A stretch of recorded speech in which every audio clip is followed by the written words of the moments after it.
Okey, siapa kat sini yang bila tengok program besar tu apa program yang nampak besar, faham ke? Contohnya kalau kita pergi macam konsert ke macam, yelah, dia besar. Dia macam biasa orang panggil macam program high impact, kan? Siapa yang rasa benda tu besar impact dia? Siapa yang rasa macam, sekejap, betul ke benda ni besar impact dia? Saya bukan nak diskaun hakikatnya. From management punya perspektif, benda tu susah nak manage. You have to manage many moving parts. So dia jadi macam, kalau you manage to pull something like that off, management you tu agak power lah.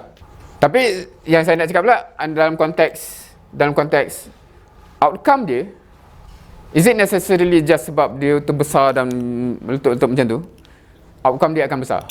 Ada tak pula yang you pernah aware benda yang zahir dia tak nampak macam gah, tapi outcome dia besar?